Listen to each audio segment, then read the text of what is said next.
collègues de la presse, journalistes de tous bords et de tous grades, qui avez accepté, tout en faisant votre travail, de porter l'information aux populations béninoises.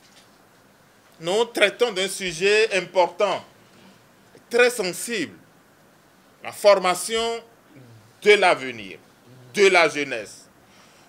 Donc le développement du pays et assurer la bonne information, c'est assurer ce développement de notre pays. Donc, en acceptant de venir nous aider à relayer l'information, je voudrais en tout premier lieu vous dire les remerciements de Madame la ministre de l'Enseignement supérieur et de la Recherche scientifique, les remerciements du Conseil consultatif national de l'enseignement supérieur, évidemment, les remerciements de la Direction générale de l'enseignement supérieur pour ce travail républicain.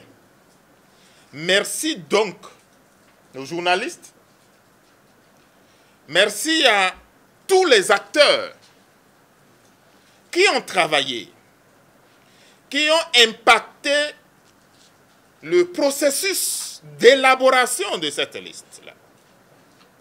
À quel niveau qu'ils se trouvent, pour quel rôle qu'ils aient joué, je voudrais en premier lieu saluer la vision, le leadership, la clairvoyance et tout l'accompagnement du gouvernement entier, avec à sa tête le président de la République, bien évidemment. Madame la ministre qui, de jour comme de nuit, a su insuffler le dynamisme qu'il faut, la commission des agréments et des autorisations, qui est la cheville ouvrière du Conseil consultatif national, une méga institution composée de plusieurs ministères, de plusieurs institutions, de la société civile, des représentants des promoteurs d'établissements, des corps constitués qui ont travaillé pour présenter au gouvernement les différentes listes. Merci donc à tous les acteurs. Mais les remerciements les plus profonds reviennent aux promoteurs d'établissements pour leur patience, pour leur entrain, pour la compréhension de l'enjeu. Tous promoteurs confondus, aussi bien ceux qui ont compris très tôt, ont présenté des dossiers, s'en sont sortis sans trop de casse, que ceux qui n'ont pas cru devoir présenter, pour diverses raisons, je voudrais remercier tout le monde. Je voudrais ensuite revenir sur les questions des listes. Il y aura deux grandes familles de listes, sinon trois. La première grande famille, c'est les listes des agréments. Les établissements qui ont soumis leur dossier pour que leurs filières reçoivent l'agrément et emportent l'agrément de l'établissement, ils sont 50. Et l'un dans l'autre, il faut comprendre que c'est d'abord les filières qui sont agréées avant que l'établissement ne le soit. Les textes précisent que l'arrêté qui porte agrément indique non seulement l'établissement, mais aussi les filières. Nous avons traité avec 50 établissements pour 470 filières. Ça signifie qu'il y a au moins 3 modalités. Si on ne comprend pas cela, on pourrait dire, mais quand on fait le point, on a plus que 50. Non. Des établissements vont se retrouver avec des avis à la fois favorables, défavorables ou réservés selon la qualité des dossiers qu'ils ont présentés pour chaque filière. Puisque ça se passe filière après filière. Il ne s'agit pas que l'établissement soit bon une fois pour qu'il soit bon sur toutes les filières. Première chose importante. Ensuite, il y aura un sous-groupe d'avis réservés, à la fois, premier sous-groupe de réservés sur les filières et deuxième groupe sous-réservé pour les établissements. Ça, c'est ce qui concerne les agréments. Et puis après, nous avons les autres listes. Les autres listes, c'est d'abord les établissements privés d'enseignement supérieur qui légalement n'ont pas encore atteint la maturité qu'il faut pour présenter les filières à l'agrément. Eux, on doit leur réserver un chapitre pour qu'ils puissent poursuivre leur route afin d'arriver à l'agrément un jour. Ces établissements seront 24. Ensuite, il y aura les établissements qui, pour diverses raisons, sont appelés à fermer en vertu des tests qui régissent le fonctionnement des établissements privés. Ils seront 50.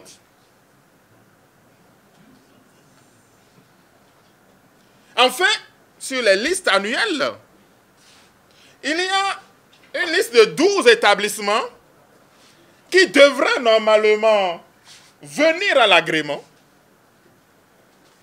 mais qui n'ont pas cru devoir présenter leur dossier à l'agrément.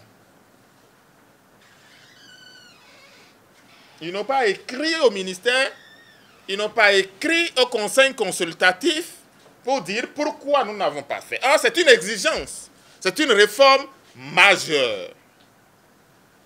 Ces établissements sont, en attendant les clarifications, considérés comme ne voulant pas s'inscrire dans la réforme. La décision, c'est qu'en vertu des tests, ces établissements ferment. Voilà les différentes listes dont on va parler. Mais je voudrais commencer par dire que le processus des agréments est une première, une grande première en République du Bénin. Qu'il vous souvienne que selon les tests qui régissent les établissements privés d'enseignement supérieur, nous avons 3 régimes de fonctionnement. Le premier régime, c'est l'ouverture. Ce régime est essentiellement précaire et révocable, 2 ans, renouvelable une seule fois. Donc lorsque vous avez l'ouverture, vous avez tout au plus 4 ans à faire et vous évoluez vers l'agrément. C'est à partir de l'agrément que les choses définitives se mettent en place. Les choses plus sérieuses se mettent en place. Pour diverses raisons, depuis 1997, où nous avons eu les premières autorisations, nous n'avons jamais atteint ce niveau. Et c'est en cela qu'il faut féliciter aussi les promoteurs qui, sous le leadership du gouvernement de la rupture, ont compris l'enjeu et se sont dit, allons-y. Donc, c'est une première. Et parce que c'est une première, les acteurs et le Conseil consultatif national de l'enseignement supérieur ont essayé d'humaniser le mieux qu'on peut et ont offert des possibilités de rattrapage ou de rachat à toutes les situations, sans pour autant violer les tests qui régissent le processus. L'agrément étant le deuxième régime de fonctionnement, l'homologation serait le troisième et le dernier. Dès que vos filières sont homologuées, dès que votre établissement est homologué, vous délivrez au nom de l'État les titres nationaux ainsi que les diplômes. Vous voyez que on évolue vers la crème des crèmes maintenant.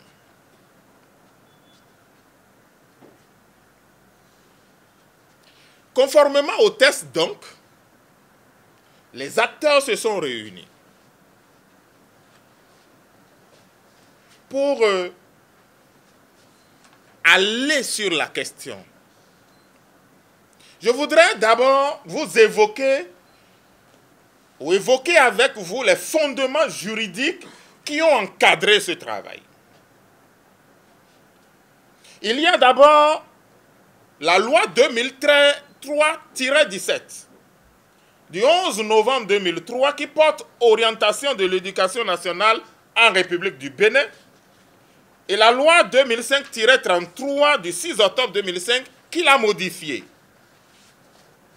Il y a ensuite la loi 94-009 du 28 juillet 1994 qui porte création, organisation et fonctionnement des offices à caractère social, culturel et scientifique. Il y a notre Bible, le décret 2008-818 du 31 décembre 2008 qui fixe les conditions générales de création ainsi que les régimes de fonctionnement des établissements privés d'enseignement supérieur.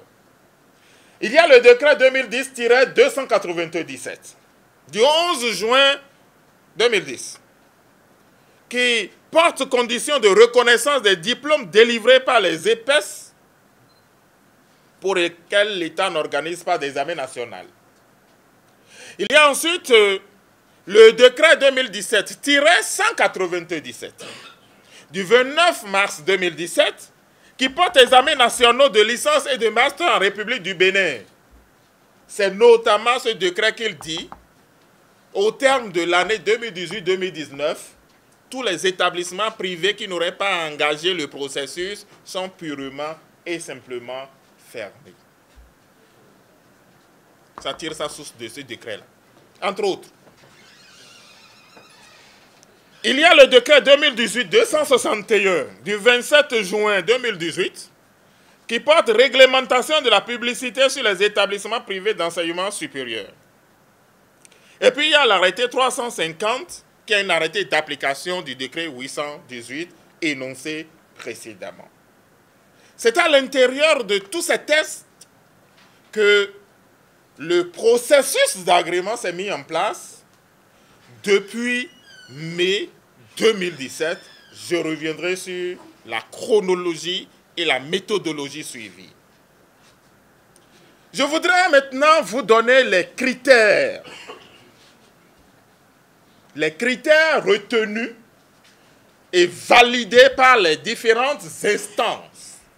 C'est un mélange de critères directement imposés par les lois, les textes, les décrets, les articles, et puis c'est aussi des critères validés par le Conseil consultatif national à partir des propositions de la commission technique de ce conseil-là.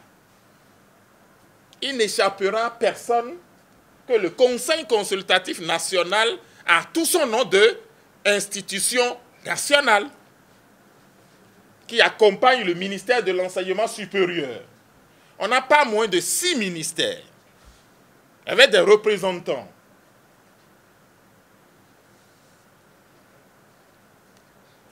Le premier critère pour lequel l'agrément n'est pas accordé, c'est lorsque le dossier est incomplet, à quel niveau que ce soit. Le deuxième critère pour lequel l'agrément n'est pas accordé, c'est lorsque le dossier est irrecevable. Le dossier est irrecevable notamment lorsque la filière n'est pas autorisée ou lorsque l'établissement n'a pas encore atteint la maturité qu'il faut pour postuler à l'agrément. Parce que les tests sont clairs. Une filière autorisée dans un établissement l'année dernière n'a pas encore les 2 ans qu'il faut pour demander qu'il soit agréé. Donc, c'est irrecevable. Lorsque l'établissement n'a pas un fondement légal, une existence légale, on ne peut pas recevoir son dossier.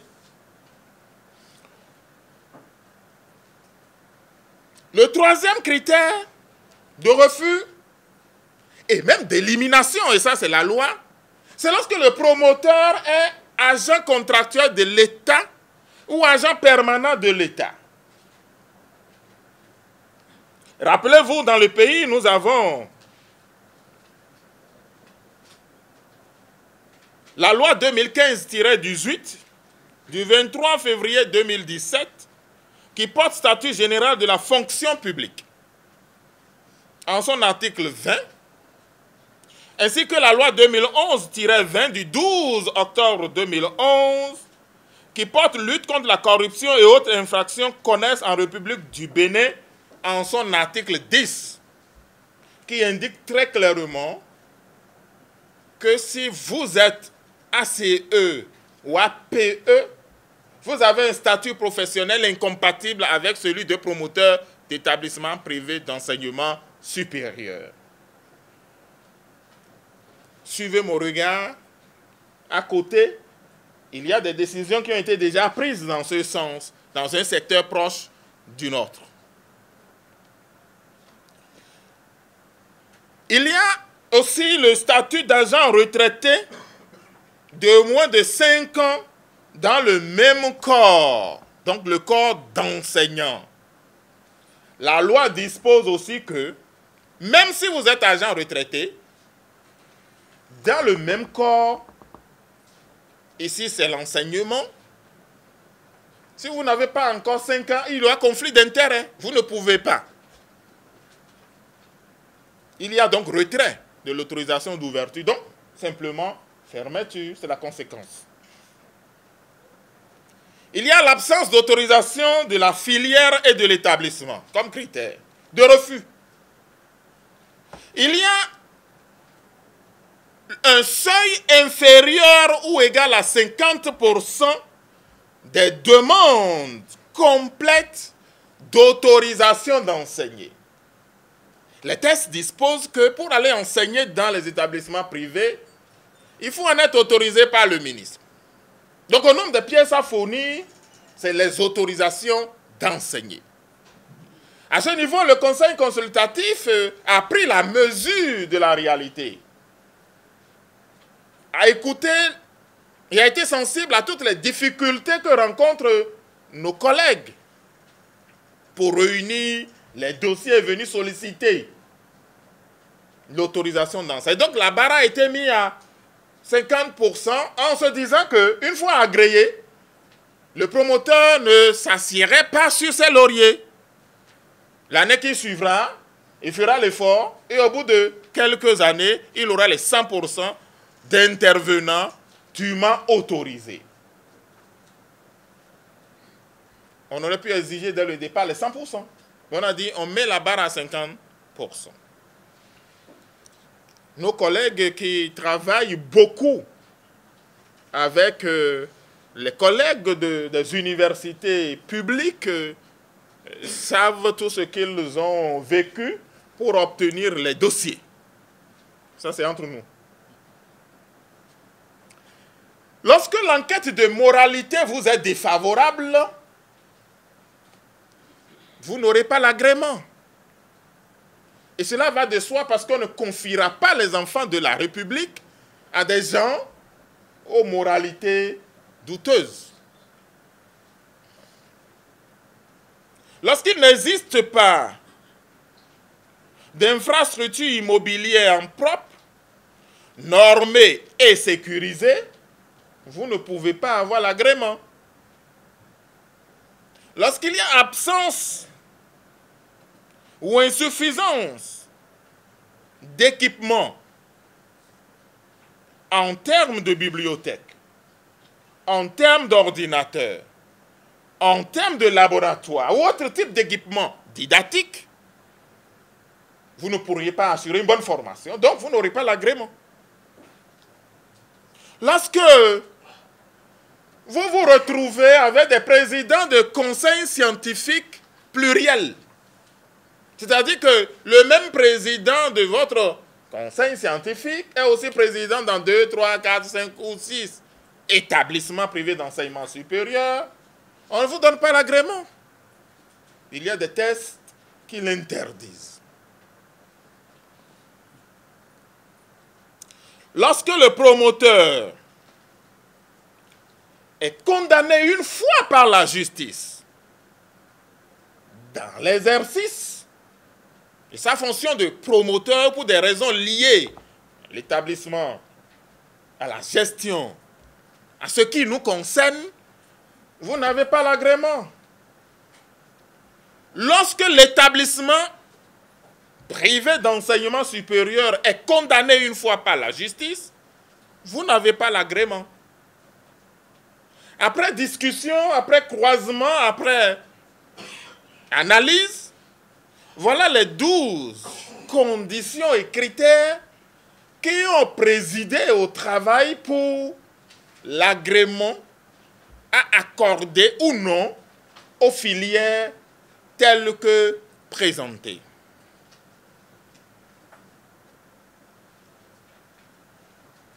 Quelles sont les différentes listes élaborées et quelles en sont les statistiques? Je voudrais rappeler qu'au sujet des agréments, ils portent aussi bien sur l'établissement que sur les filières. Aussi, un établissement peut avoir à la fois des avis défavorables pour des dossiers mal montés dans certaines filières et dans le même temps des avis favorables pour des dossiers bien montés dans certaines filières. Vous avez suivi tout à l'heure les conditions. Si dans une filière, les équipements ne sont pas au top et que dans une autre, c'est bon, ça la seule peut faire échouer ou réussir. Comme il peut avoir des avis réservés. Au total, 50 établissements privés d'enseignement supérieur ont déposé des dossiers pour 470 filières.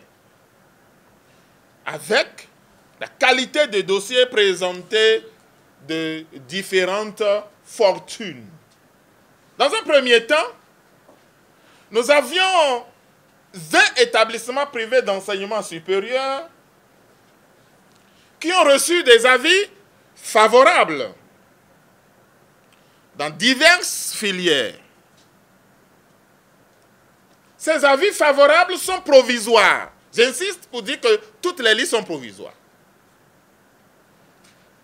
Sous réserve des résultats de l'enquête de moralité, la conséquence est que ces établissements peuvent recruter en première année à partir de cette année 2018-2019. Sous réserve de l'enquête de moralité. Ensuite, nous avons les filières réservées. 10 établissements sont concernés. En attendant les résultats des enquêtes de moralité, qui portent sur les promoteurs, évidemment, ces établissements sont invités à fournir tous les éléments d'appréciation susceptibles de faire lever ou non la réserve. Ils ont pour cela 2 semaines après notification des résultats de ce travail. Je dois dire que la plupart des réserves annoncées par le Conseil consultatif et validées par le gouvernement sont dues à des imprécisions, à des défauts d'information, soit au niveau de l'établissement, soit au niveau de la dénomination de la filière. Le Conseil a réservé ces cas pour dire on donne une deuxième chance au promoteur pour qu'il précise ce qu'il veut dire. Dans l'arrêté d'ouverture, on lui donne une filière qui s'appelle A, B, C, D. Mais dans sa demande d'agrément pour la même filière, il dit A, C, D, B.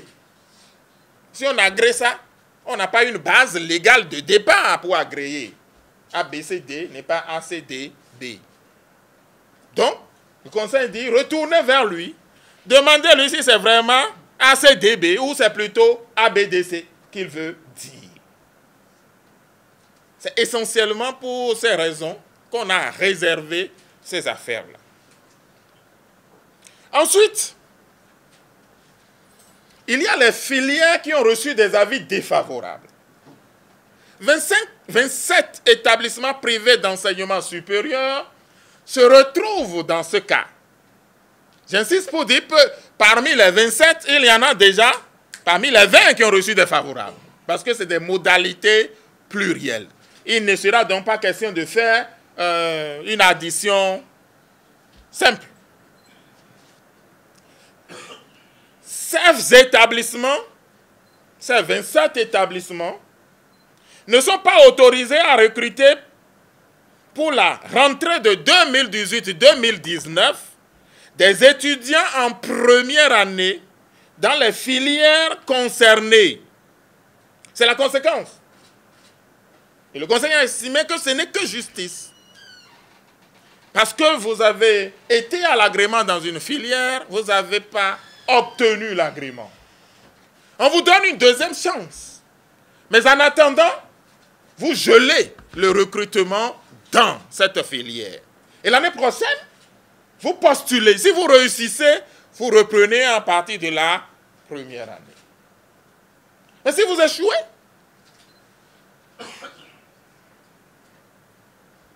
vous échouez. Il n'y a plus de deuxième chance.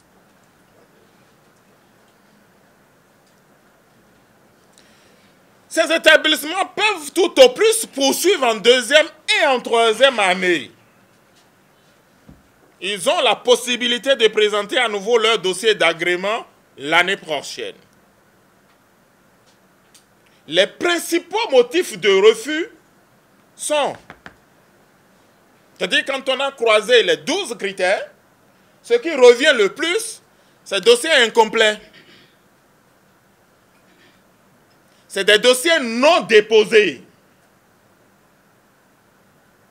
Le promoteur demande, il cite les filières, mais il ne dépose pas de dossier. Ou il dépose un seul dossier et il liste 20 filières. Or, l'avis de dépôt est clair.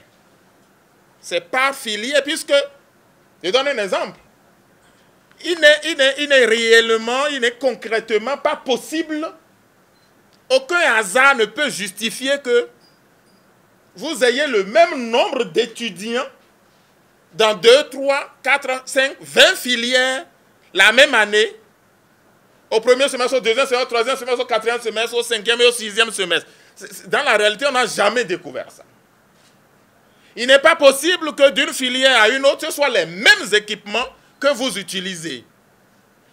Encore qu'au niveau du personnel enseignant, l'un dans l'autre, on peut avoir jusqu'à 90, mais à 100%, ce n'est pas possible. Il y a des matières qui font la différence à un moment donné. Donc, fondamentalement, un seul dossier ne peut pas valoir pour toutes les filières. Ce n'est pas possible dans le montage des dossiers. Ce n'est pas possible dans l'intelligence à l'intérieur des dossiers. Ce n'est pas possible dans la réalité. C'est surtout ça qu'on a rangé sous le vocable de dossiers non déposés.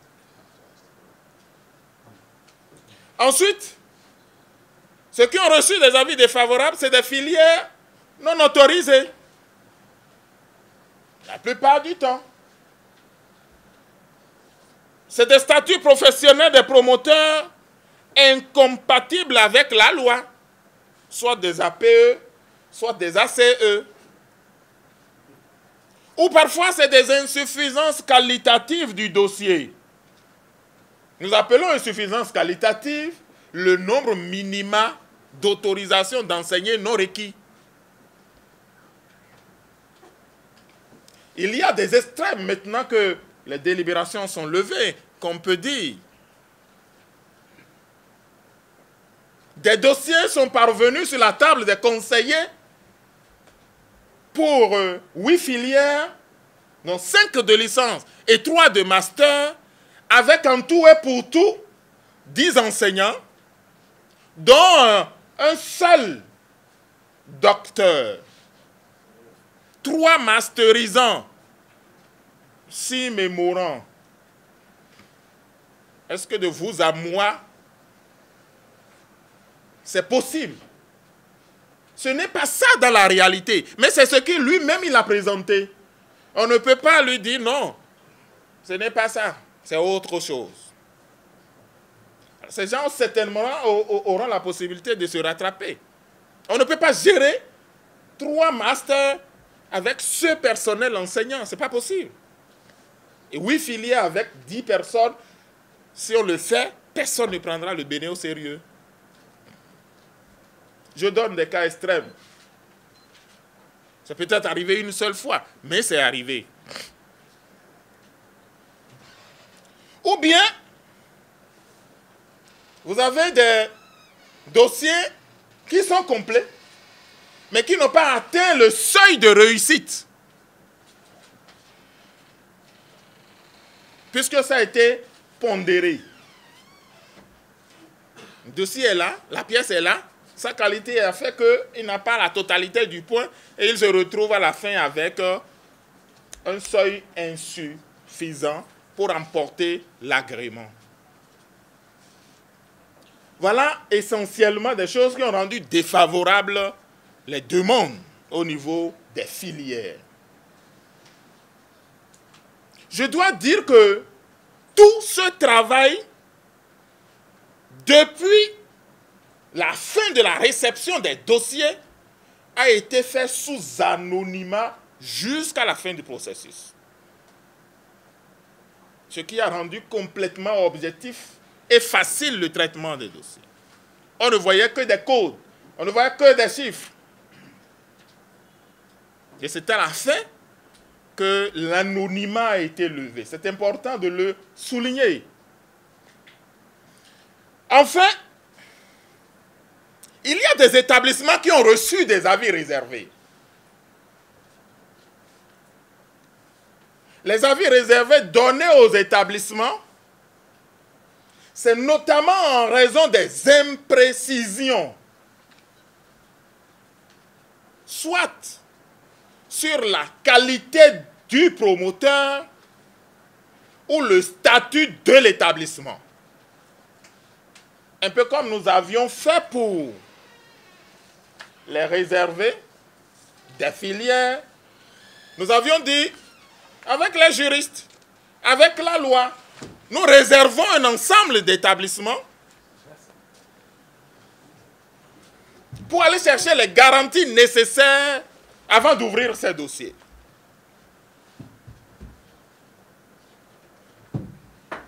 Je voudrais que vous saluiez avec moi l'entrée dans cette salle du directeur adjoint du cabinet.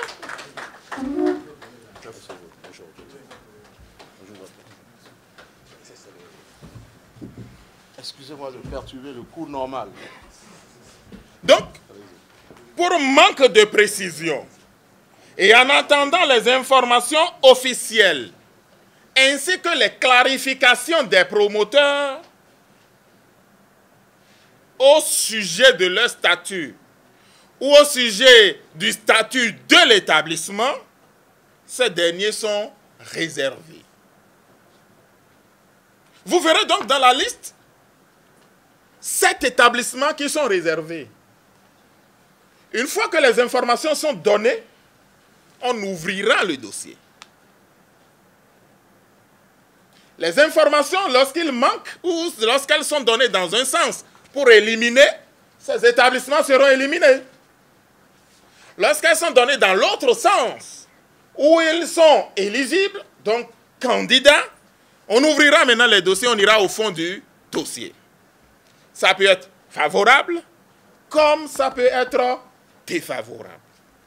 C'est ça la compréhension qu'il faut avoir des cas réservés. Donc la liste provisoire est appelée à évoluer sous certaines conditions.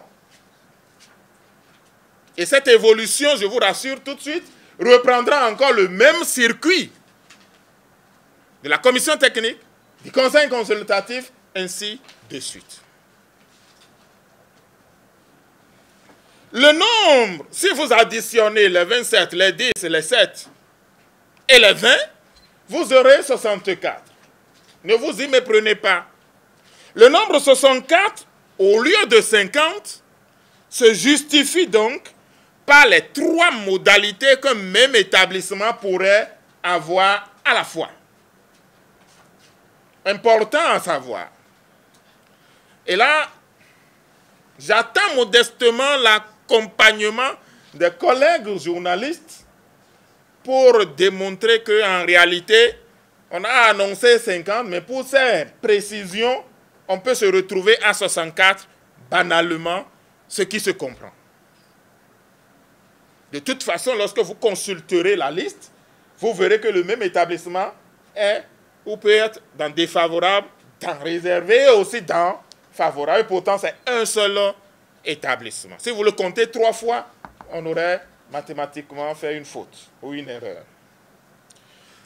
Ensuite, la deuxième catégorie, c'est 12 établissements privés d'enseignement supérieur qui n'ont pas cru devoir présenter leur dossier pour l'agrément, alors même que les textes l'exigent.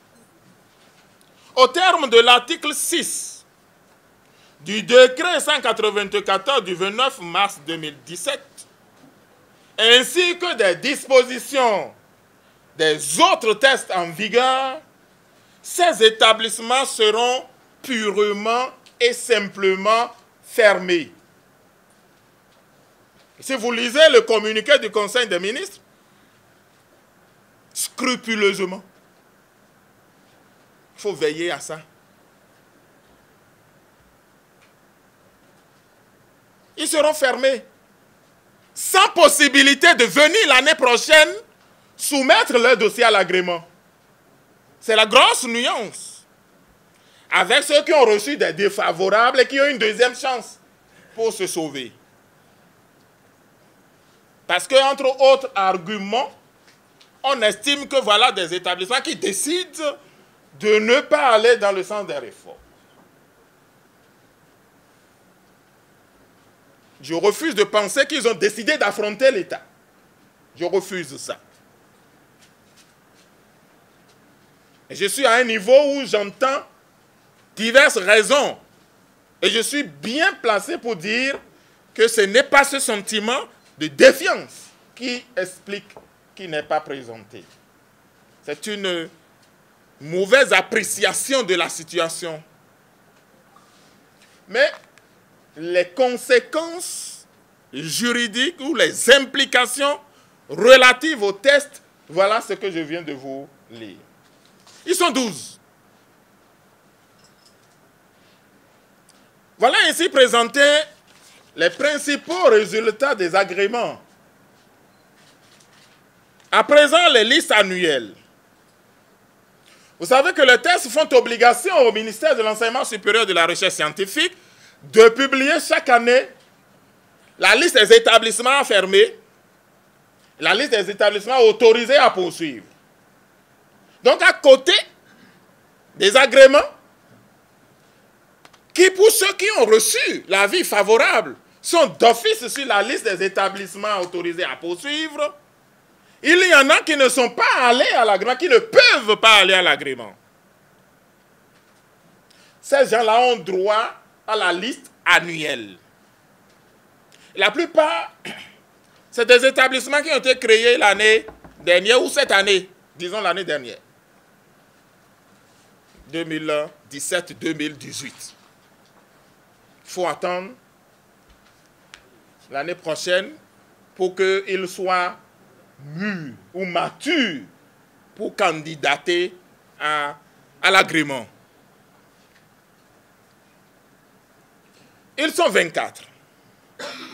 C'est donc la liste provisoire officielle des établissements privés d'enseignement supérieur autorisés à ouvrir pour l'année 2018-2019 avec les formations de licence et de master professionnels. Évidemment, en attendant les résultats des enquêtes de moralité une fois encore. Enfin, il y a les établissements fermés. Ils sont 50. ces établissements sont fermés. Et ces fermetures s'appuient sur les articles 15, 21, 22 du décret 818, donc la Bible, et sont consécutives à l'absence de preuves de fonctionnement apportées par les établissements et au non-fonctionnement dûment constaté des 10 établissements. Il faut ajouter que le processus qui conduit maintenant à leur fermeture a démarré depuis novembre 2015, où des contacts, des travaux, des courriers leur ont été régulièrement annoncés.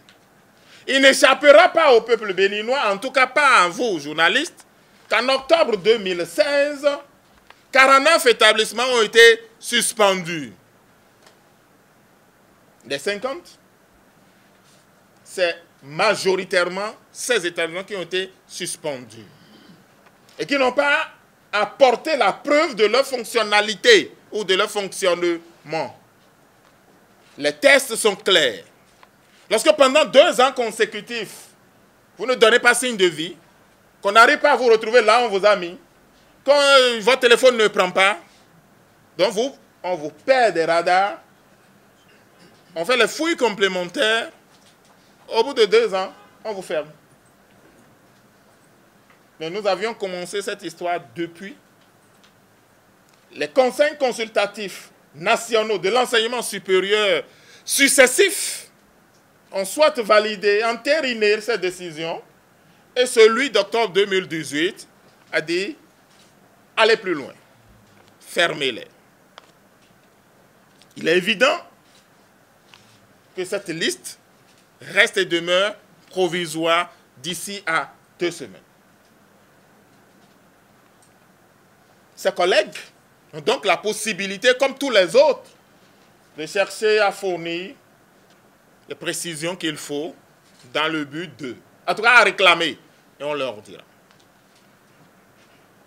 Au total, le Conseil consultatif national de l'enseignement supérieur, à son rapport, et donc le gouvernement a eu affaire à 136 établissements privés d'enseignement supérieur. Ces 136 épaisses qui sont concernés par les différentes listes que je viens de présenter. Parmi les 136, il y a 50 établissements qui ont présenté des dossiers pour l'agrément. Nous verrons de voir que ces 50 ont eu des fortunes diverses. Il y a 12 établissements qui ont refusé de présenter leur dossier pour l'agrément et qui devraient, au terme des tests, être fermés. Ça fait 62. Il y a 24 établissements qui sont autorisés à ouvrir cette année parce que non encore légalement constitués pour l'agrément. Aidez-moi à faire le chiffre.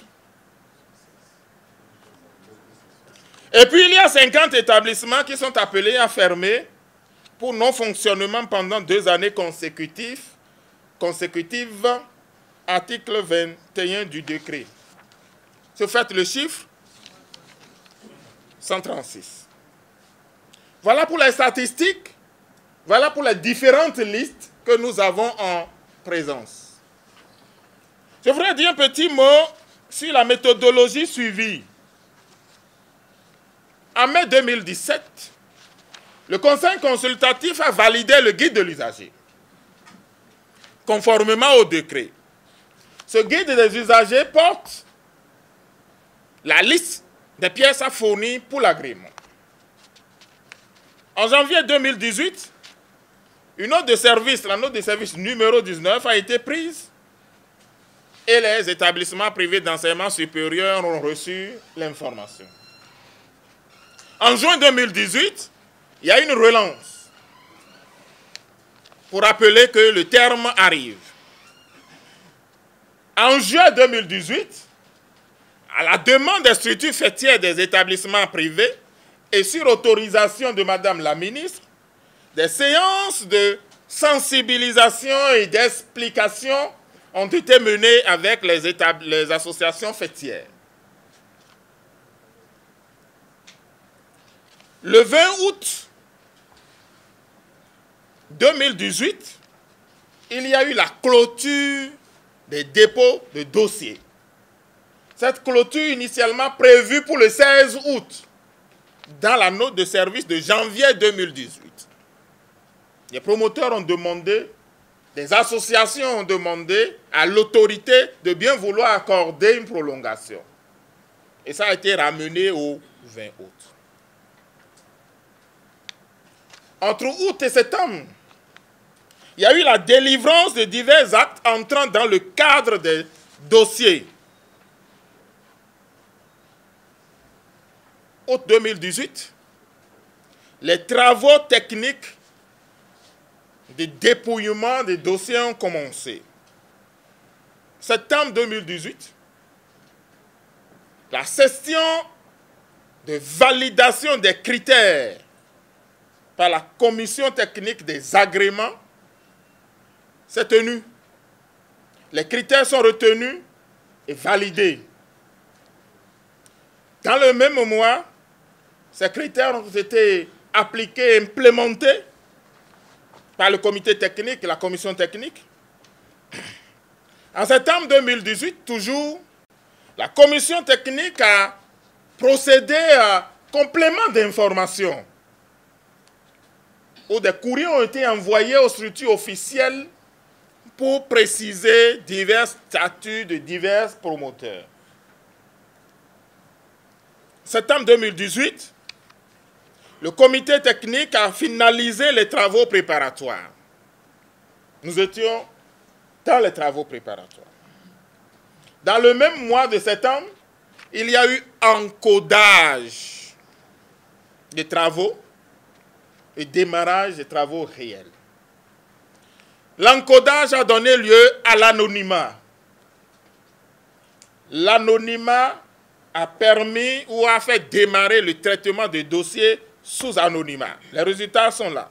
Prise en compte des critères, tous les EPS ont reçu un code, les dossiers ont été étudiés dans l'anonymat.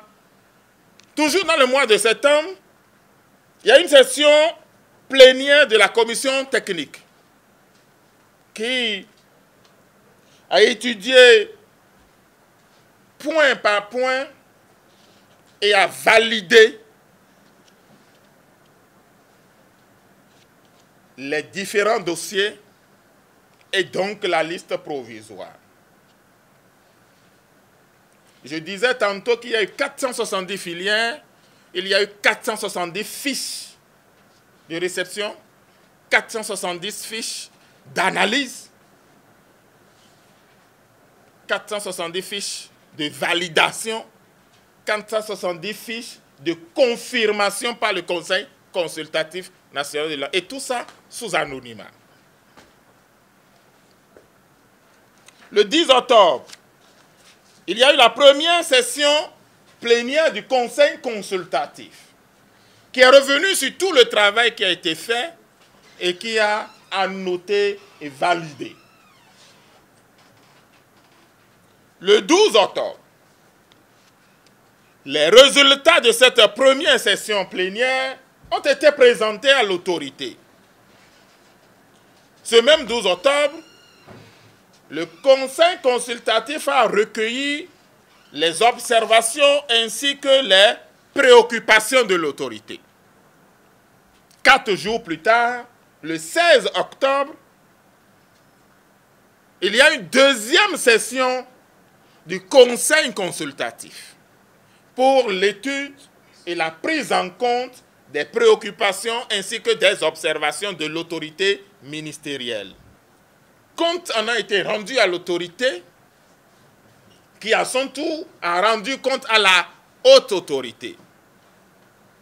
Le 6 novembre, le Conseil des ministres a connu donc tout ce processus, tout ce travail et a validé assorti de recommandations et a instruit les divers ministres concernés à l'effet de la prise en compte et les diligences nécessaires à faire pour la publication et le respect scrupuleux des résultats ainsi validés. À partir de ce soir donc, les listes sont déjà affichées, ou les listes seront publiées grâce à vous jusqu'au 21 novembre. Peut-être un peu au-delà, on pourra accuser 2 jours pour que parviennent aux promoteurs les notifications.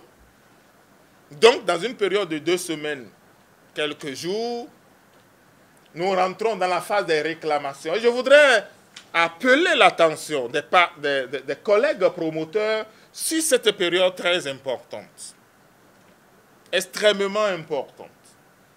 Non pas de réouverture de dossier, mais de compréhension et de réclamation. Les jeux ne sont donc pas encore terminés. À partir du 21 novembre, il y aura la publication définitive de la liste et le début du processus de prise d'arrêté pour consacrer tout ça. Je voudrais réinsister sur la période de réclamation et m'adresser aux jeunes amis étudiants ainsi qu'aux parents d'étudiants et leur souhaiter une rentrée universitaire 2018-2019 très fructueuse. L'autorité étant là, nous avions dit un point de presse, je voudrais la prier de nous faire lever. Merci beaucoup. Je voudrais, à la suite de tout ce que vous aviez entendu tout à l'heure, déjà vous présenter mes excuses. J'aurais pu être là en début de séance, mais j'étais pris à une autre séance. Remercier pour votre patience. Remercier les promoteurs d'établissements ici présents, notamment les responsables des fêtières. Je salue le colonel Zanou, salue monsieur Sonou, salue également le docteur Ayi. Je voudrais vous rassurer de ce que, au-delà de tout ce que vous avez entendu tout à l'heure, il y a une méthodologie assez scientifique, basée sur les tests régissant le sous-secteur des établissements privés d'enseignement supérieur. C'est cette méthodologie-là qui a été suivie. On a mis du temps, certes, mais on s'est donné le temps pour s'assurer de la crédibilité et s'assurer d'une qualité au niveau du travail qui a été fait au niveau du Conseil consultatif national. Je voudrais donc remercier les responsables des fêtières pour leur participation active à ce processus-là. Revenir sur 2 aspects. Le premier, on vous a dit tantôt que la liste qui sera publiée à partir de cet instant est une liste provisoire. Et qui dit provisoire dit qu'il y a une liste définitive qui vient par la suite. Nous donnons donc un délai de 2 semaines, quelques jours, pour que ceux qui peuvent rattraper des choses, et je dis bien, ce n'est pas en cours de jeu qu'il faut changer les règles du jeu, ceux qui peuvent rattraper des choses puissent le faire selon les tests. La deuxième chose que je voudrais dire, c'est demander la collaboration de vous autres, journalistes. C'est par vous que nous passons pour informer la population. C'est par vous que nous passons pour informer la population cible, notamment les étudiants, les promoteurs d'établissements, ceux qui ne sont pas à Cotonou, qui sont loin de Cotonou, etc. Je nous en prie, donnez-leur l'information juste. Et donnez-leur à temps l'information juste. Je ne sais plus combien de plateaux de télévision et de radio j'ai eu à faire personnellement pour dénoncer un certain nombre de listes qui circulaient autrefois. fake news, mais à partir de ce soir, la liste qui sortira est la liste la plus officielle qui puisse être. Donc, je demande votre collaboration, votre contribution pour que l'information juste aille à destination. L'autre chose que je voudrais dire, j'en aurais fini, les responsables des fêtières des établissements privés d'enseignement supérieur ont déjà la liste qui vient de vous être exposée.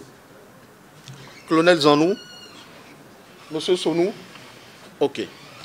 Ils ont déjà la liste. Donc nous leur demandons de faire le même travail que je viens de demander aux journalistes, qu'au niveau de leur mandant, des membres de leur association, que l'information puisse passer, la vraie information puisse passer, pour qu'ils puissent également, dans le rôle qui est le leur, aider leurs membres à pouvoir formuler des réclamations, à expliquer davantage la méthodologie qui a été suivie par le Conseil consultatif national.